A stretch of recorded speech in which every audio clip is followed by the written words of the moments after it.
Jésus-Christ.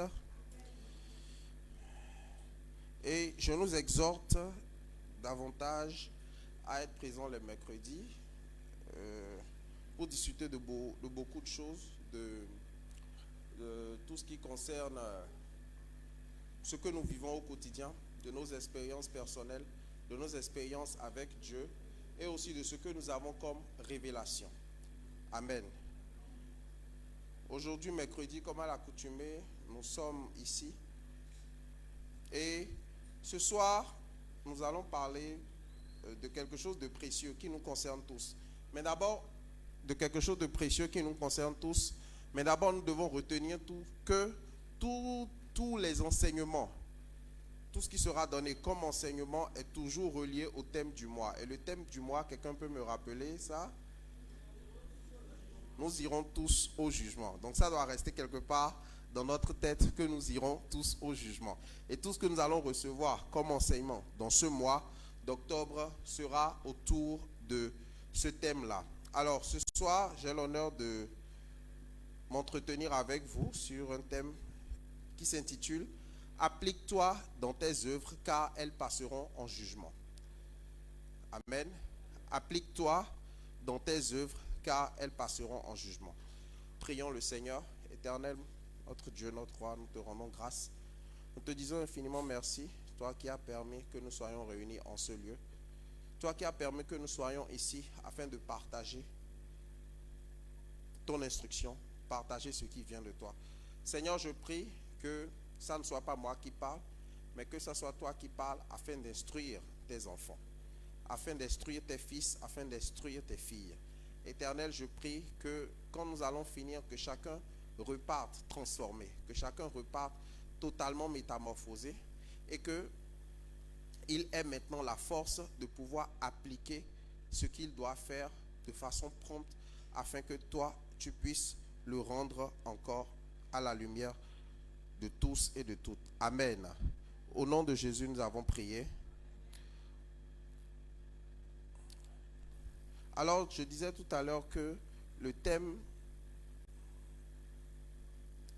sous-thème de cet enseignement est intitulé « Applique-toi dans tes œuvres, car elles passeront en jugement ». Appliquons-nous à nos œuvres, car nos œuvres passeront en jugement. Et rapidement, nous allons aller dans Apocalypse chapitre 20, le verset 13. Je lis au nom de Jésus. La mer rendit les morts qu'elle contenait. La mort et le séjour des morts rendirent aussi leurs morts.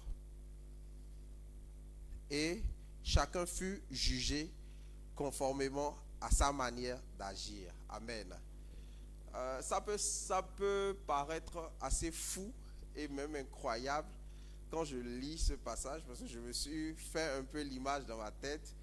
Et je me suis dit, quand on va se retrouver là-bas, est-ce que Dieu va vraiment prendre le temps d'analyser ce que chacun aura fait depuis qu'il a pris conscience et qu'il est né de nouveau? C'est-à-dire, est-ce qu'il va, je ne sais pas, vous imaginons que peut-être tu as donné ta vie à Jésus, ou bien tu as décidé de marcher maintenant par le Christ peut-être pendant que tu avais 20 ans et que tu es décédé à 90 ans. Donc je ne sais pas si chaque jour... Bon, c'est la manière dont je me fais le film. Je ne sais pas si c'est comme ça va se passer. Mais au cours de 70 ans, tu auras quand même posé beaucoup d'actes. Donc imaginez combien de personnes on sera là-bas. Et il va prendre le temps quand même d'examiner pour chacun. C'est sûr, il n'y a pas de temps au paradis là-bas. Parce que c'est sûr, ça va prendre une éternité. Et quand on est au paradis, on vit déjà l'éternité. Donc bon, c'était juste pour rire. Donc faites-vous un peu cette image. Imaginez-vous ça un peu dans la tête. Si Dieu doit juger chacun de vos actes, c'est-à-dire à partir du moment où vous avez pris conscience que vous appartenez au Christ, et il doit juger chaque acte jusqu'à ce que vous soyez maintenant avec lui. Je pense que ça va faire beaucoup. Et certains même ne vont même plus se rappeler de ce qu'ils ont fait. Et c'est Dieu qui va dire, est-ce que tu te souviens qu'à telle époque tu avais fait ça et ça a causé ci, ça a causé ça. Bon, en tout cas, j'espère qu'on se reverra tous là-bas. Il faut dire Amen. Peut-être que certains pensent déjà qu'ils ne seront pas là-bas. Bon. Donc, en tout cas, que chacun milite pour être là-bas parce que c'est le plus important. Hein. Ok. Donc, Le premier point que nous allons aborder pour ce sous-thème s'intitule « Se libérer de la négligence et de la paresse ». Je répète, se négliger de la négligence et de la paresse. Quand vous lisez ce passage en fait n'a l'air de rien ou a peut-être l'air banal, mais ça veut dire que nous devons faire attention à tout ce que nous faisons. Tout ce que nous faisons ne passera pas inaperçu. Il n'y aura pas de petits actes, il n'y aura pas de grands actes. Tout acte sera jugé. Tout ce que nous allons faire sera jugé. Donc ce qui signifie a priori qu'il est important que nous puissions poser de bonnes actions. Que chaque acte que nous allons poser en fait soit le reflet de l'image de Christ qui est en nous. C'est vrai, on ne sera pas parfait. C'est vrai, on ne fera pas toujours de bonnes choses. Parce que personne ne peut me dire qu'il agit toujours bien. Même si l'on pense que nous agirons toujours bien, il y a des moments, pendant nos faiblesses, nous agissons mal. Nous posons des actes parfois que nous regrettons, parfois exprès, parfois pas exprès. Mais le plus important ici est que chacun doit se demander, pendant que je suis en train de poser cet acte, est-ce que le Christ l'agrée? Est-ce que Dieu est content de cet acte que je suis en train de poser? Et plus on est en train de prendre en maturité, plus on arrive maintenant à faire la différence entre ce que l'on fait de mal et ce que l'on fait de bien. Et chaque acte que nous faisons, nous arrivons à l'analyser et le mettre à la lumière de Christ pour en fait commencer à se référencer en se demandant ce que je suis en train de faire là, est-ce que ce sont de bonnes œuvres? Est-ce que je m'applique à faire ce que je dois faire pour que Dieu puisse me mettre à la place où il doit me mettre? Amen. Est-ce que cette chose que je suis censé faire, est-ce que je le fais bien? Parce que on peut être en train de faire quelque chose et ne pas bien le faire. Et quand on ne le fait pas bien, ça peut encore engendrer autre chose. Amen.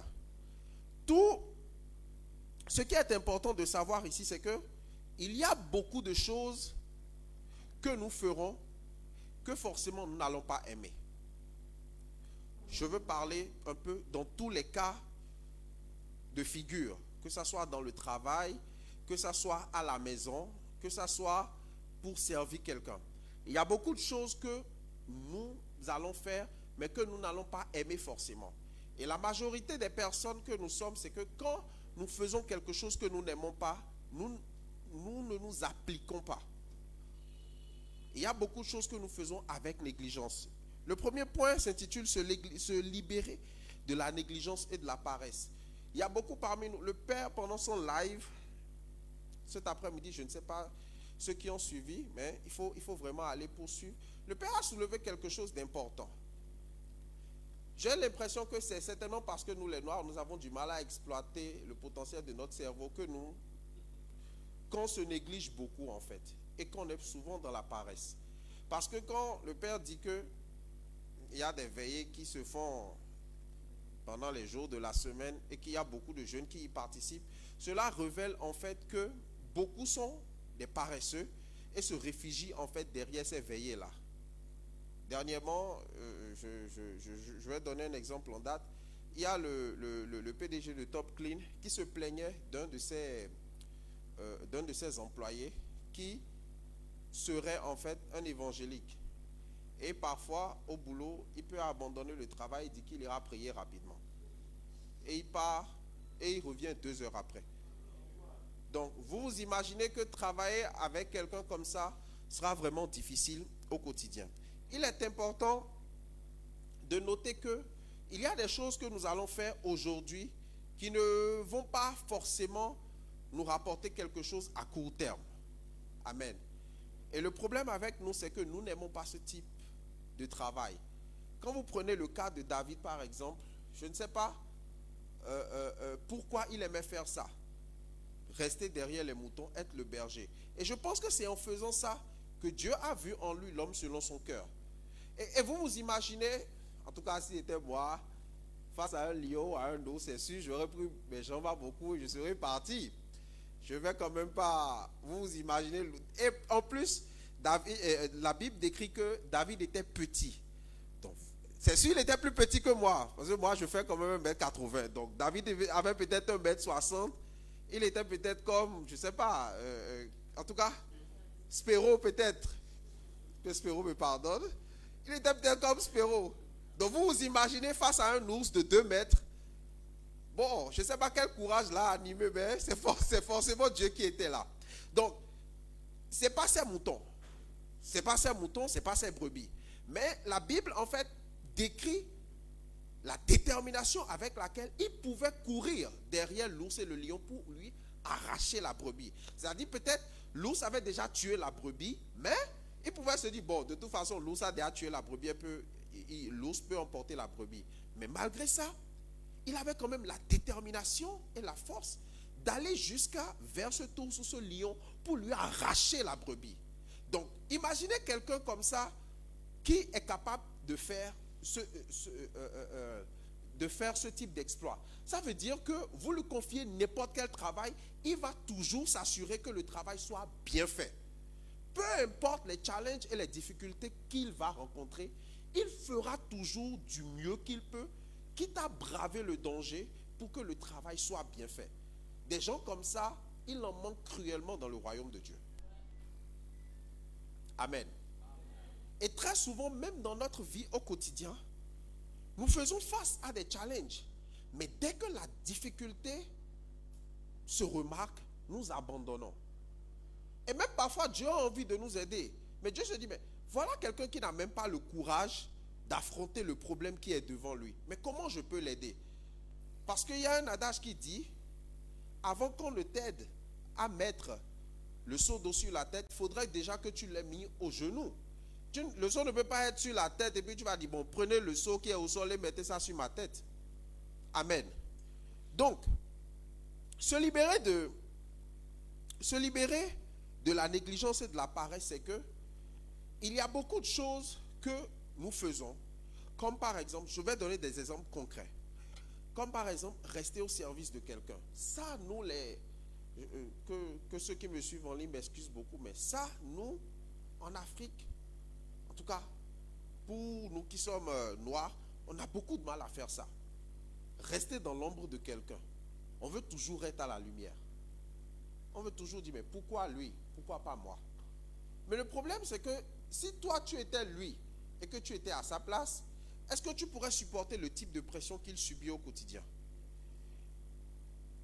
Donc, pour beaucoup, c'est que tant que le travail n'a pas un gain immédiat et remarquable, pour nous, ce n'est pas bon à faire. Alors que ce que tu trouves, parce que la Bible même le dit, dans Ecclésiaste chapitre 9, le verset 10, tout ce que ta main trouve à faire avec ta force, fais-le. Car il n'y a ni œuvre, ni pensée, ni silence, ni sagesse dans le séjour des morts où tu vas. Amen. Or, c'est en faisant au quotidien que nous acquérons de l'expérience, que nous acquérons le savoir-faire et que nous acquérons aussi l'excellence dans ce que nous faisons. Amen. Se libérer de la négligence aussi passe par le fait que dans ce qu'on nous confie, est-ce que nous le faisons avec promptitude? Je veux donner un exemple au travail. Souffrez que je parle assez clairement parce que ce que nous disons ici, c'est quelque chose qui concerne notre quotidien. Amen. La Bible est claire. Dans Proverbe 18, le verset 9, la Bible dit: celui qui se relâche dans son travail est frère de celui qui détruit. Je ne sais pas si quelqu'un a une autre version, mais on va bien lire. Proverbe 18, le verset 9. D'abord, j'avais déjà lu Ecclésiaste 9, 10, qui dit: tout ce que ta main trouve à faire avec ta force, fais-le.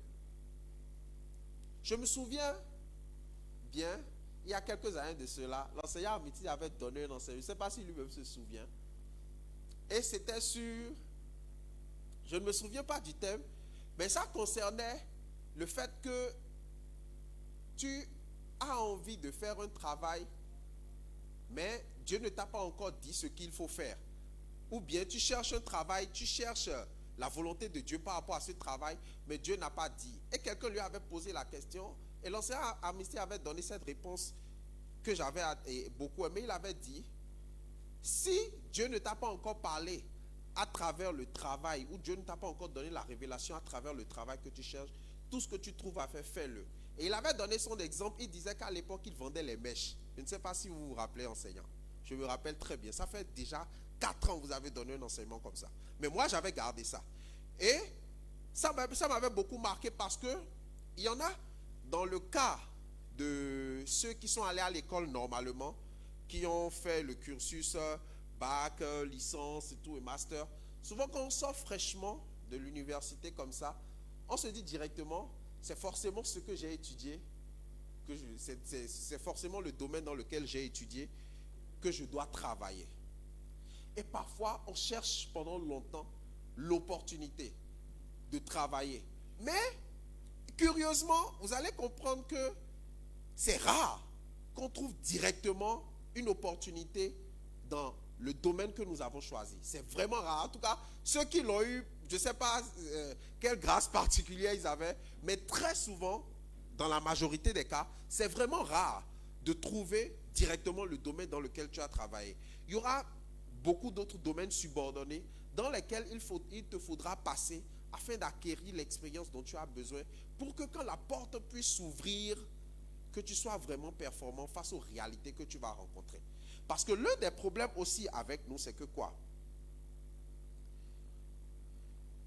Nous n'aimons pas rester dans l'anonymat.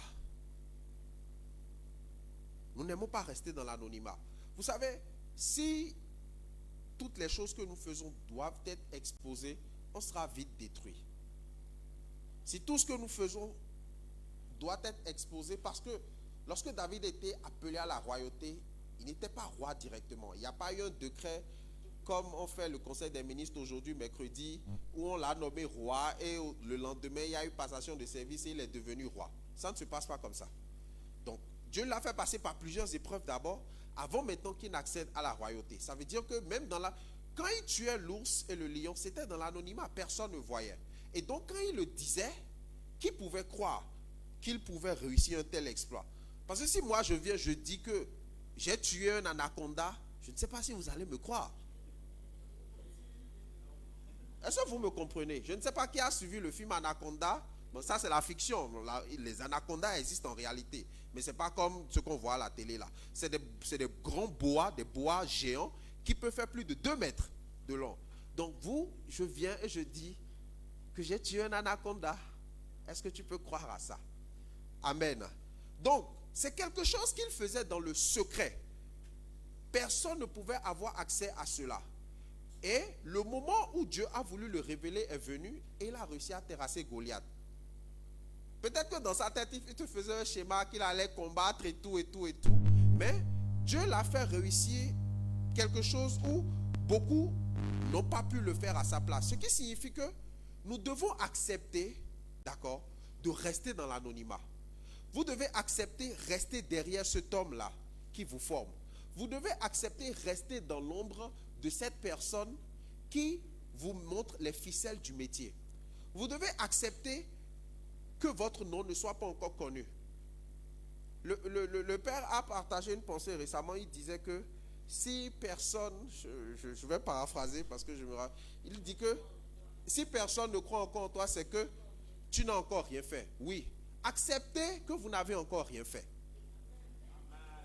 Amen. Parce que le problème de beaucoup d'entre nous, c'est qu'on ne veut pas accepter ça. Nous devons accepter que nous n'avons encore rien fait. Et accepter de rester dans l'ombre et d'être bâti. Le moment où Dieu va nous révéler, le moment viendra.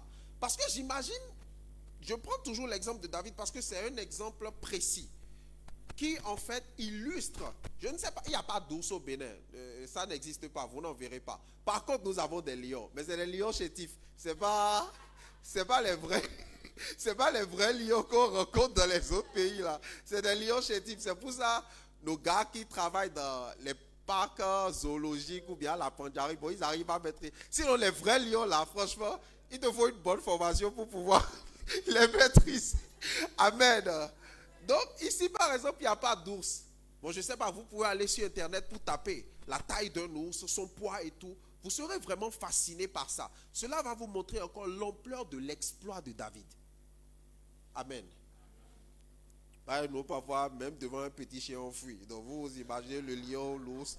Ce n'est pas toujours évident. Dans les maisons, quand on dit chien méchant, on regarde, ah, est-ce que le chien est dans la cage et tout et tout. Je veux pas. Hein? Les cafards. Oh non, ça, c'est les femmes, ça. Amen. Donc, très important. Et pendant que nous sommes dans l'anonymat, nous devons bosser. Amen. Nous devons correctement bosser. Chaque chose que nous faisons compte pour Dieu. C'est pour ça, nous disons encore, applique-toi dans tes œuvres car elles passeront en jugement. Ce n'est pas parce que tout le monde ne voit pas que Dieu ne voit pas. Amen. Donc même des choses que tu fais dans l'anonymat, Dieu peut te juger par rapport à ça après. Pour dire que tu n'as pas bien fait cette chose. Amen. C'est pour ça, tant que vous avez l'opportunité de faire quelque chose et de prouver votre valeur, n'hésitez pas. Mettez-y, mais ça dit, il faut que vous vous y mettez à 100%. Vous faites la chose, vous vous appliquez. Et là, vous avez l'opportunité, vous pourrez être capable de saisir une opportunité. Amen. Il y a le père encore qui avait partagé quelque chose, une vidéo. Chaque fois qu'il partage quelque chose, je mets ça toujours en favori sur WhatsApp pour recevoir ça parce que je suis sur le chemin pour être une grande autorité demain. Donc, je dois quand même commencer par me mettre ou pas. Il avait envoyé une vidéo où il parlait de la présentation. Vous voyez, on ne doit pas porter les choses ouïa comme ça. Donc, si tu es à la maison, tu peux te mettre dans les choses ouïa. Mais, quand tu sors, on doit savoir que bon, quelqu'un est passé. Dans la vidéo, la personne dit qu'il a envoyé son chauffeur chercher quelque chose. Et quand il est entré dans la banque, tellement il était bien habillé, vous dites, un chauffeur, donc tellement il était bien habillé, qu'on ne lui a même pas demandé ce qu'il voulait. On l'a conduit directement chez le directeur de la banque. Donc vous voyez, s'il était habillé bizarrement, c'est sûr, personne n'allait même le calculer. Il serait certainement sur le banc d'attente, il va attendre son tour. Donc, non seulement on doit s'appliquer dans ce que nous faisons, mais nous devons aussi soigner notre présentation. Amen. Soigner notre présentation dans ce que nous faisons.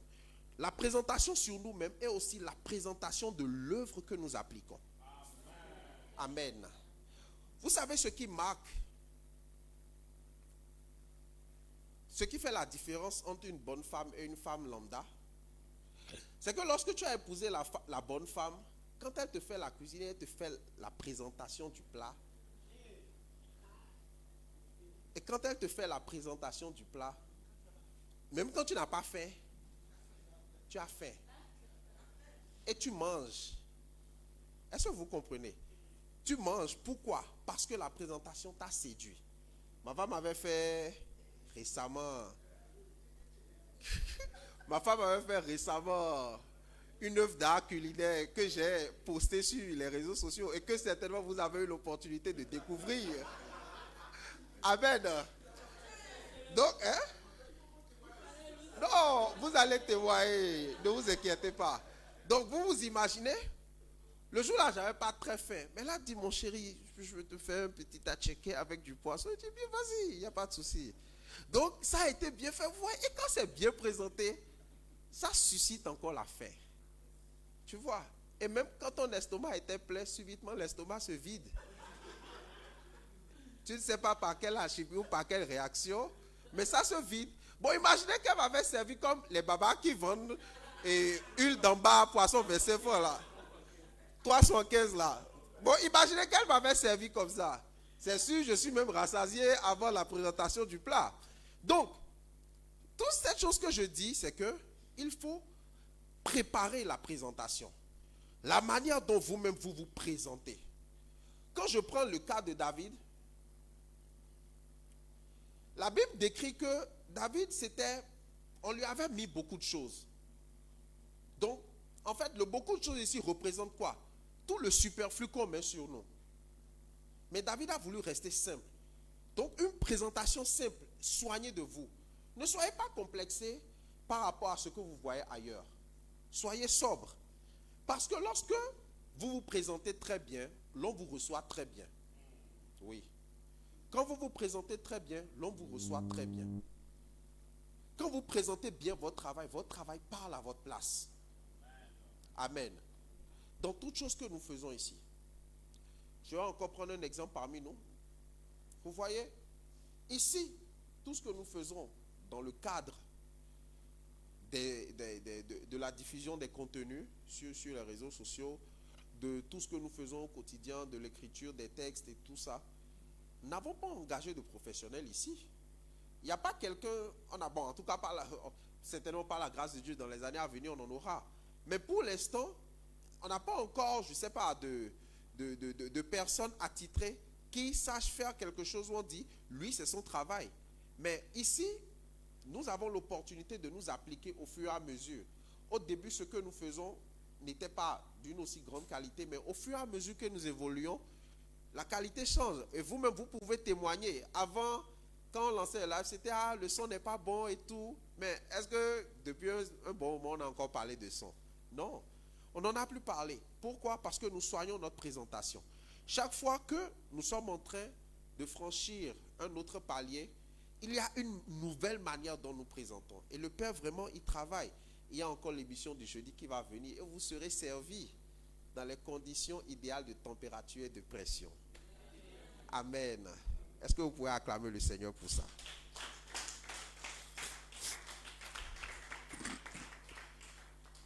Bien-aimés, il est important de ne pas rester oisif.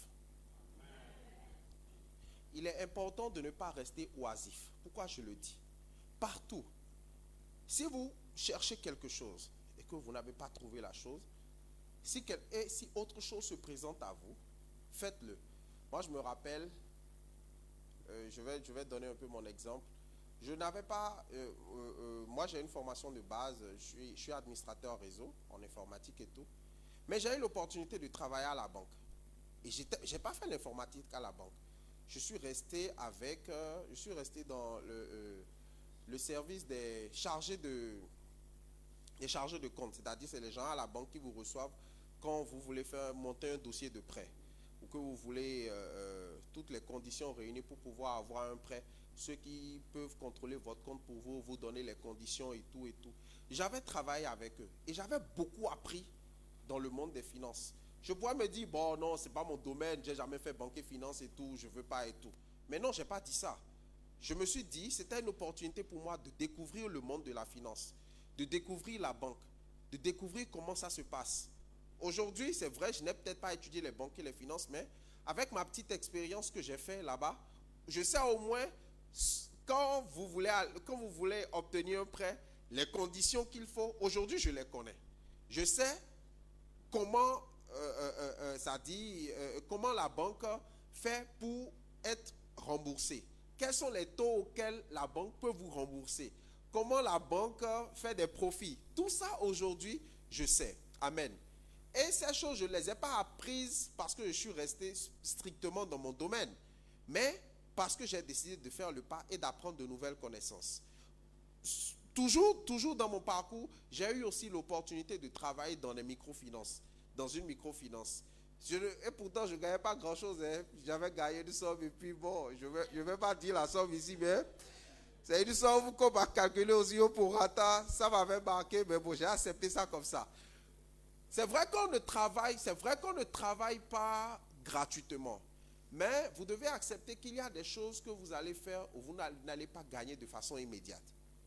Il y a des choses que vous allez faire, c'est pour apprendre. Si vous faites un travail, et moi je l'ai toujours dit, je suis clair là-dessus. Si vous faites un travail et que vous trouvez que vous gagnerez plus que de l'argent en faisant ce travail, faites-le, peu importe la rémunération que vous avez. Peut-être qu'à la clé, vous aurez quelque chose de plus grand. Pourquoi je le dis? Je le dis ainsi parce que il y a beaucoup qui ont certainement raté une opportunité parce qu'ils ont refusé de saisir la main qu'on leur a tendue sous prétexte que cela ne convenait pas à leurs aspirations financières. Alors que tout travail que vous désirez ne colle pas forcément à votre aspiration financière au début. Vous pouvez avoir un master Et on peut vous demander de faire un travail où vous serez payé 150 000 francs. Cela ne veut pas dire que plus tard ou 5 ans plus tard, vous n'aurez pas peut-être un salaire qui avoisine vos aspirations. Mais est-ce que vous êtes prêt à débuter par cela? Est-ce que vous êtes prêt à commencer avec le peu que vous avez d'abord? Parce que Dieu aussi nous éprouve par ces choses-là. Tu as demandé un travail peut-être où tu demandes à Dieu, tu es très précis dans ta prière. Et tu demandes à Dieu un salaire de 500 000 francs. Mais Dieu te donne un travail, d'accord? Et le salaire est d'abord de 150 000 francs. Donc Dieu t'examine là-dessus. Est-ce que dans les 150 000 que tu as là, tu fais bien le travail? Est-ce que l'argent que tu dois donner, tu le donnes ou bien tu gardes parce que tu n'as pas eu encore les 500 000? Donc il y a de ces petites choses-là qui fait que Dieu nous freine parce que la Bible a été claire. Sois fidèle dans les petites choses et de plus grandes te seront confiées. Mais si nous ne sommes pas fidèles dans les petites choses, comment Dieu pourra-t-il nous confier de plus grandes? Si nous ne sommes pas fidèles dans la présentation des petites choses que Dieu nous donne, comment pourra-t-il nous donner de plus grandes? Et ça me ramène à la parabole des talents, où celui qui a reçu les 5 talents, il a entretenu ce talent. Il a bien fait le travail, de telle manière que celui à qui on n'en a donné qu'un seul, ça lui a encore été arraché. Ce qui veut dire quoi? Ce qui veut dire que si vous vous appliquez bien à faire le travail qu'on vous demande, vous en aurez encore plus. Amen. La parabole des talents est en fait une opportunité pour nous de comprendre que quand nous faisons bien ce qu'on nous demande de faire, l'opportunité nous est présentée d'être exposés à de grandes choses. Parce que celui à qui on a donné 5 talents, qui est allé travailler pour le fructifier, et qu'on a arraché le talent, c'est-à-dire l'unique talent à l'autre à qui on avait donné, au finish, ça devient 11 talents. Au départ, il en avait 5. Mais au total, ça devient, je fais une estimation, ça devient 11 talents. Est-ce qu'il a travaillé pour avoir les 11 talents? Non. Mais ce qui lui a été donné est le fruit, ou plutôt est le résultat du travail qu'il a fait par ce qu'on lui a donné premièrement. Amen. Ce que je dis est très important parce que ce soit dans le travail, que ce soit dans le ministère, parce que aussi bien la manière dont nous tenons. Je vais prendre un simple exemple. Si l'homme à la cabine technique, monsieur Eric, s'il ne faisait pas bien son travail, je suis sûr qu'on l'aurait déjà remplacé. Et tel que je connais le père, c'est sûr, il n'allait pas traîner. Au pire des cas, lui-même va s'asseoir à la cabine technique pour faire. Amen. Donc, imaginez que les personnes qui prennent les photos, ils prenaient mal les photos. Et que ce n'était pas bien fait. Forcément, quelqu'un d'autre va le faire. Mais quand c'est bien fait, de plus grandes responsabilités nous sont confiées. Forcément. Donc, nous devons nous appliquer. Ne pas rester oisif. Bien-aimé, je vais encore revenir sur un point donné. Vous savez, aujourd'hui, les gens prennent comme excuse le manque de moyens pour ne pas faire quelque chose. Quand on leur dit, bon, tu n'as pas de diplôme, fais une formation, tu n'as pas ci, fais ça. Et on trouve que non, on ne peut pas faire ci parce que ça ne compte. Non, ce n'est pas une bonne chose. Bien-aimé, tout ce que nous trouvons aujourd'hui, nous ne devons plus trouver des excuses. Je vous en prie, si vous avez le temps, suivez bien le live du Père. Il a parlé de beaucoup de choses qui sont très importantes. Parce que au fur et à mesure que nous travaillons, nous exploitons forcément notre cerveau. Nous ne sommes pas des robots. Donc forcément, nous allons faire face à des cas qui vont demander de la créativité. Nous serons forcément face à des cas qui vont demander à ce que nous puissions réfléchir pour trouver une solution. Parce que l'homme intelligent, ce n'est pas l'homme qui rend ce qu'on lui a enseigné, mais c'est l'homme qui applique ce qu'on lui a enseigné pour trouver des solutions face à des problèmes. C'est ça l'homme intelligent.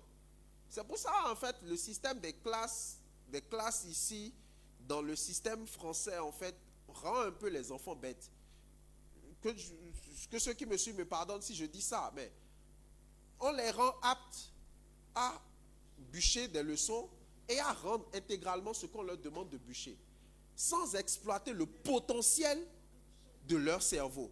Et là, quand ils rentrent dans la vie active, ils sont totalement bloqués. on dirait des bêta bloquants. Donc, ils sont totalement bloqués. Pourquoi? Parce que on a formaté leur cerveau à rendre ce qu'on leur a enseigné.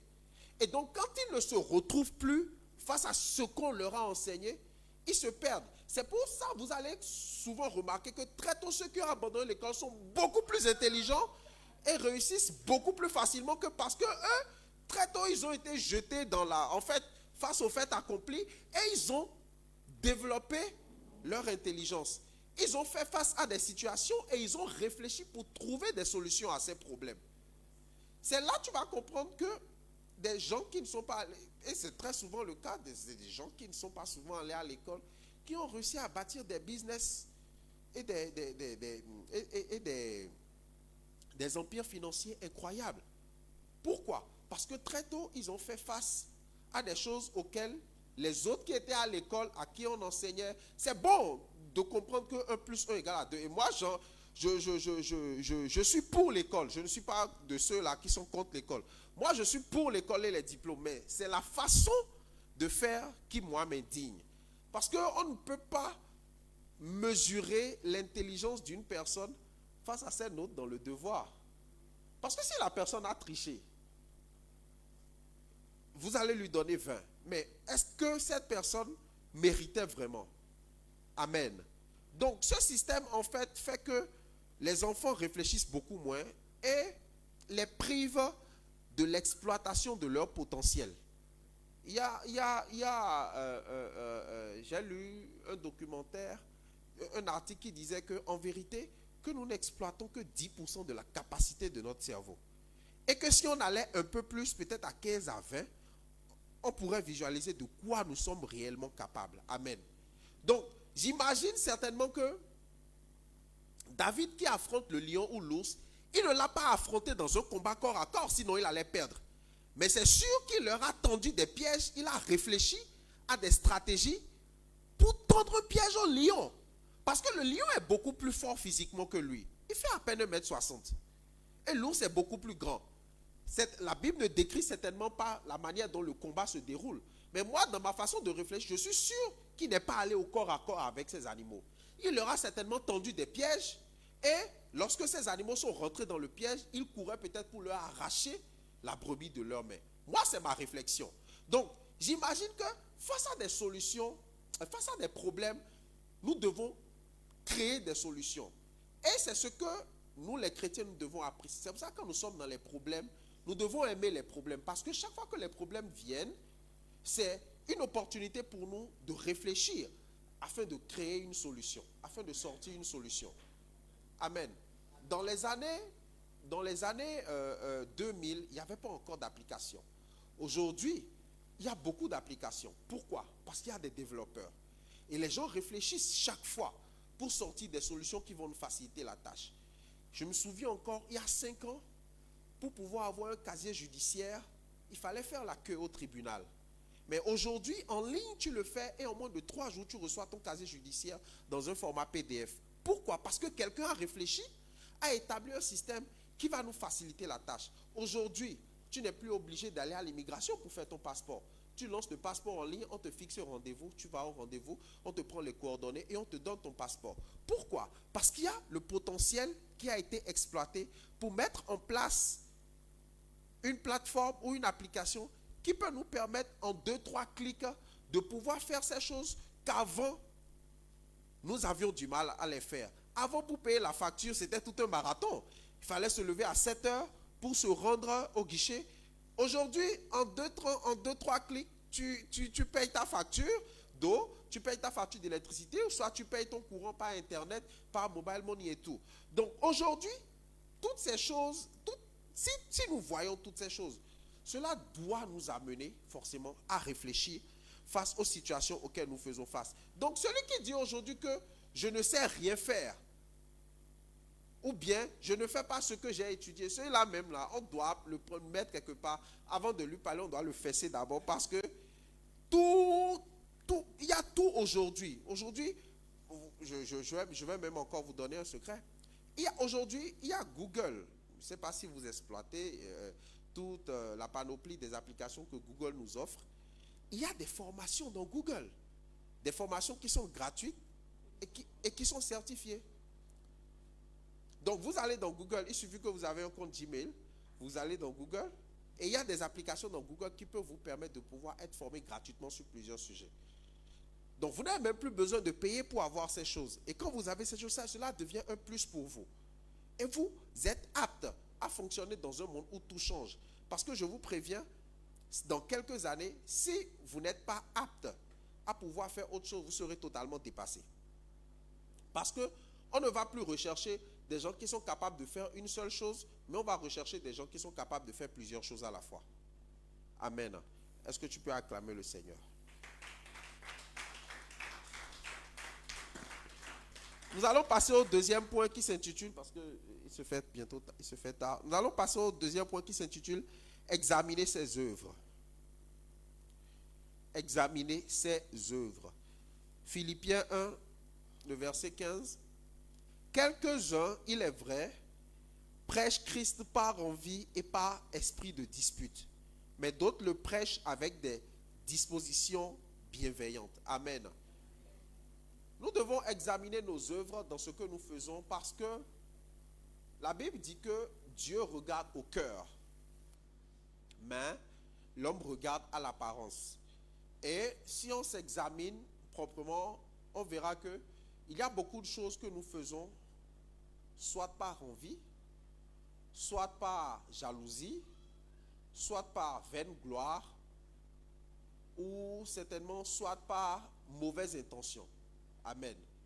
Chacun doit examiner ses œuvres parce que tout ce que nous possédons, tout ce que nous avons, tout ce que nous faisons doit être pour la gloire de Dieu. Vous savez, les intentions sont très importantes devant Dieu. C'est pour ça qu'on dit que le processus est plus important que le résultat pour Dieu. Amen. Pourquoi on dit ça? Excusez-moi. Pourquoi on dit ça? Parce que Dieu taille de l'importance à la manière dont nous concevons quelque chose et avec la manière dont nous voulons le faire. Dieu ne veut pas en fait la chose qui est faite, mais il veut l'intention et il veut le processus par lequel cela a été fait. C'est pour ça qu'il est difficile de croire les gens qui disent que j'étais là et tout à coup, soudainement, brusquement,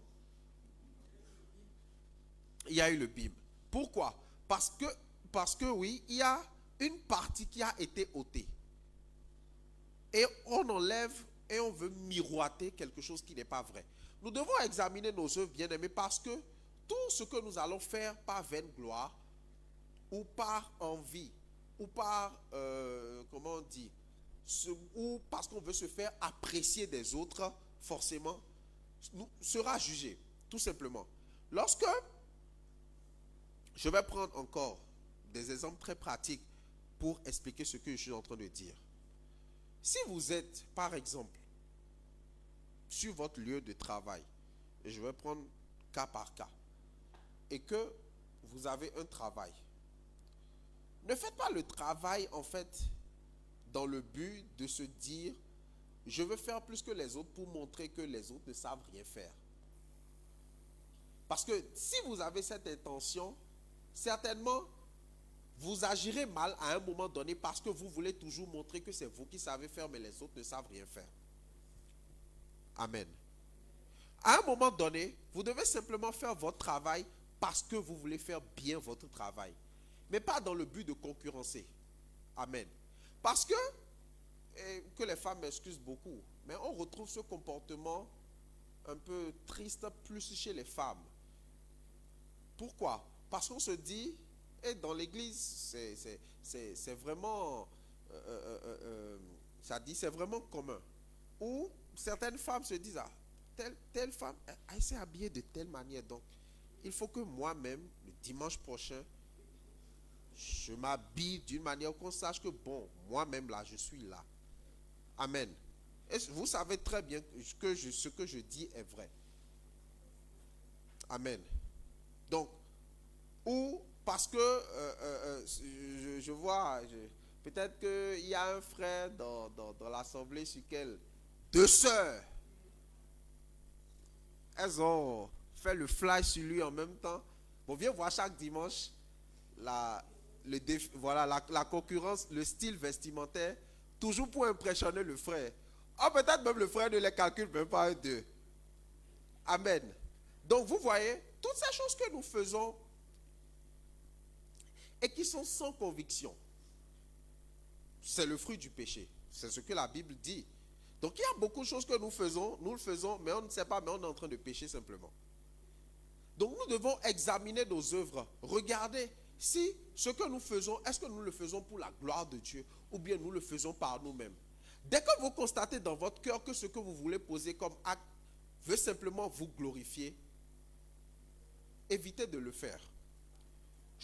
Ça peut peut-être paraître difficile ou ça peut peut-être paraître compliqué, mais tout ce que nous faisons doit être à la lumière de Dieu. Tout ce que nous faisons doit absolument glorifier Dieu. Chaque fois que nous posons un acte, on doit se demander, est-ce que ce que je suis en train de faire là, est-ce que Dieu l'agrée? Et ceci est dans tout. Les femmes, je vous en prie, je vais encore revenir sur quelque chose. Surtout en ce qui concerne le mariage. Excusez-moi. Il n'y a pas un mariage plus grand qu'un autre. Amen. Il n'y a pas un mariage plus... Il n'y a pas un mariage plus grand qu'un autre. Je vous en prie. Que vos rêves n'empoisonnent pas votre réalité. Amen. Il n'y a pas un mariage. Parce que parfois on dit, ah, vous mettez la pression sur les frères cadeaux. Je vous en prie. Non, ce que je dis est une chose réelle. Vous mettez la pression sur les frères cadeaux. Aujourd'hui, moi je me rappelle, je le dis, en 2019, en décembre 2019, quand le couple Yemandro s'est marié, mais c'était un beau mariage.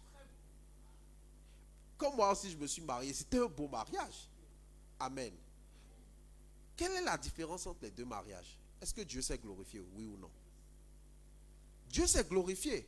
Mais on va dire, ah, non, la manière dont le prophète Samuel s'est marié là, ah, il faut absolument que je fasse un mariage plus grand que ça. Amen. Donc, beaucoup de choses que nous faisons, nous le faisons, ou bien on dit, ah, bon, le frère, le PDG Top Clean là, lui, c'est toujours lui, quand on dit offrande, c'est lui qui sort l'argent. Bon, dimanche prochain, moi-même, j'amène l'offrande, on va voir qui donne plus que qui. Bon, c'est vrai, le pasteur va prendre l'offrande, mais est-ce que Dieu lui-même a gré cette offrande?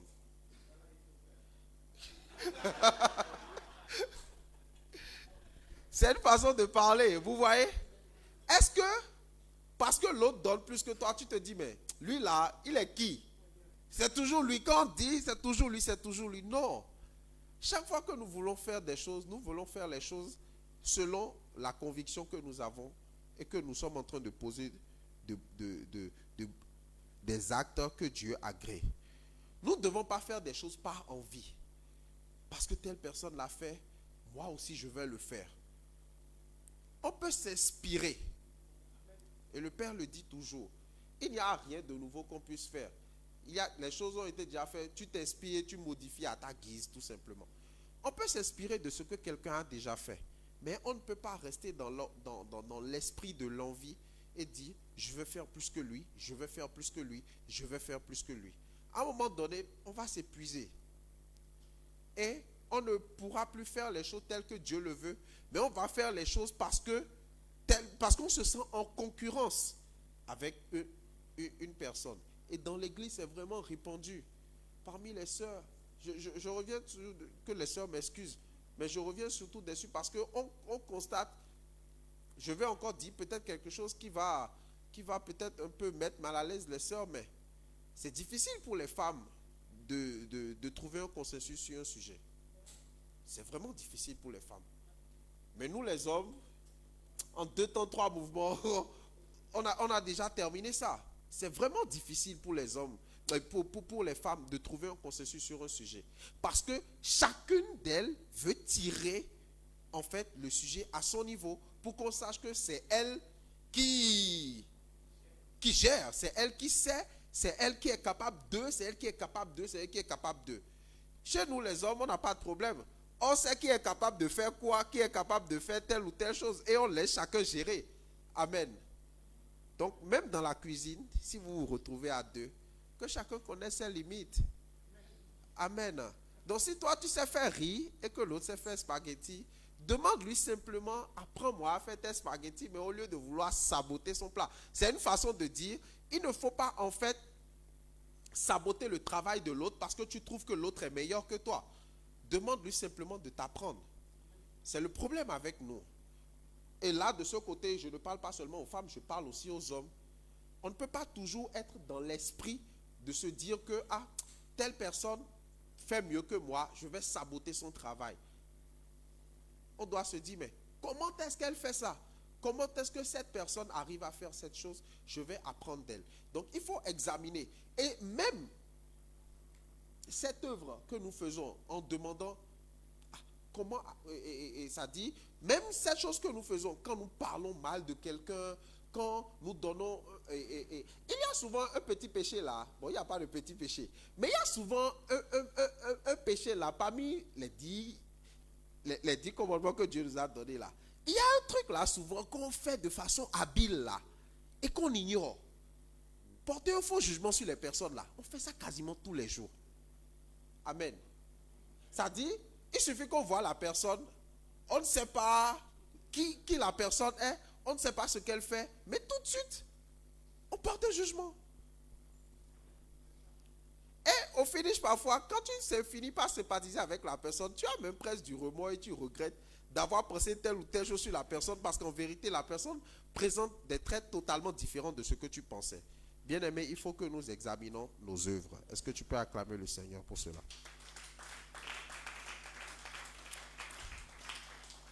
Et le troisième point pour finir, c'est croître dans l'amour et la connaissance de Dieu.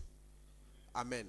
Celui qui croit dans l'amour et la connaissance de Dieu s'applique toujours à bien faire ce à quoi il est confronté. Parce que celui qui a la connaissance de Dieu sait que ce que Dieu lui recommande de faire, il faut qu'il le fasse très bien. Celui qui s'attelle, vous savez, on dit, celui qui aime Dieu fait ce que Dieu lui demande. Quand vous faites une œuvre pour Dieu, et ça, je ne sais pas si vous avez constaté, le Père m'inspire beaucoup pour cela.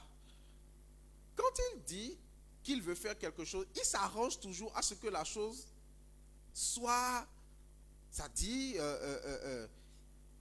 même si c'est raté au départ, il veut toujours faire quelque chose qui paraît meilleur par rapport à ce qu'il a fait avant.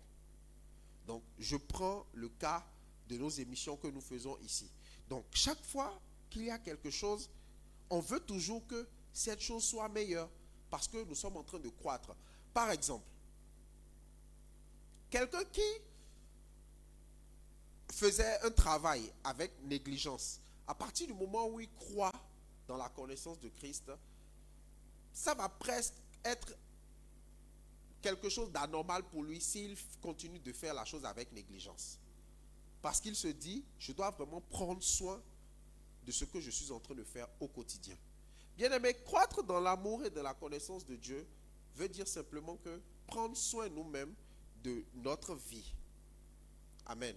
Parce que celui qui croit dans la connaissance de Dieu, même dans les actes les plus simples, on voit que cette personne agit très bien. Dans la façon de s'habiller, cette personne s'habille très bien.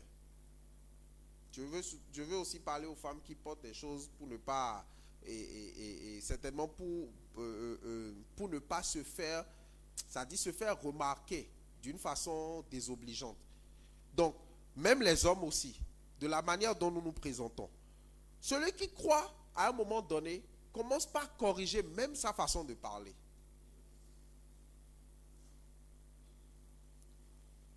C'est pour ça, moi, je fais des efforts. Vous voyez que j'ai une voix bizarre, j'ai une voix un peu rock. Donc, je fais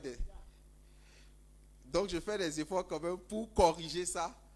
Pour ne pas. C'est vrai que quand je viens quelque part et tout, bon, on sait déjà que je suis là. Mais je sais là où je vais parce que je vais devenir grand quelqu'un.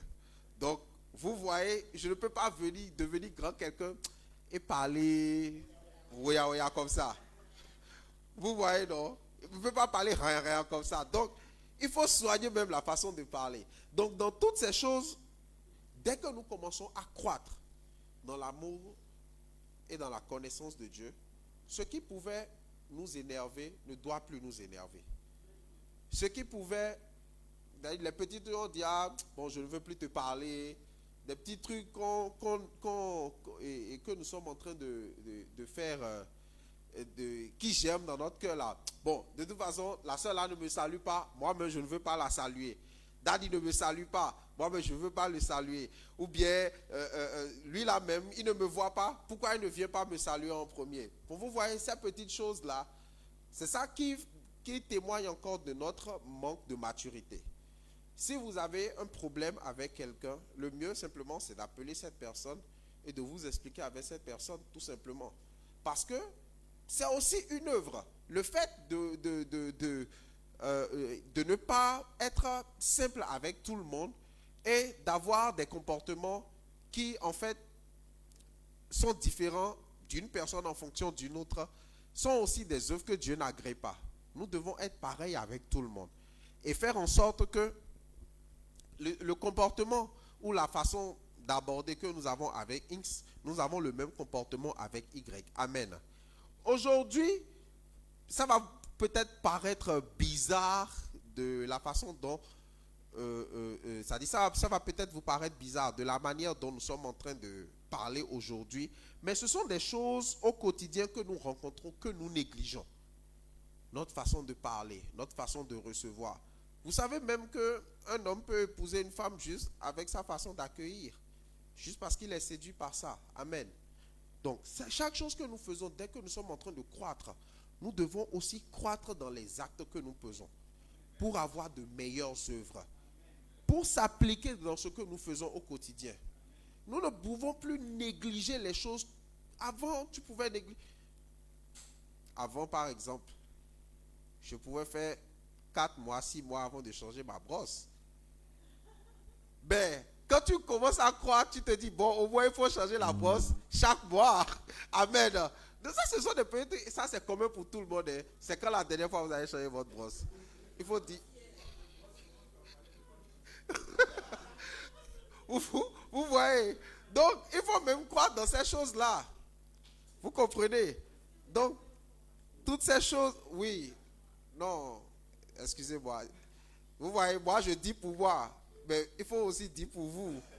Amen. Donc, toutes ces choses, nous devons les appliquer au quotidien. C'est très important. Vous savez, je suis en train de finir mon message. Applique-toi dans tes œuvres, car elles passeront en jugement. Je ne sais pas si Dieu va nous juger, peut-être parce qu'on ne sait pas laver.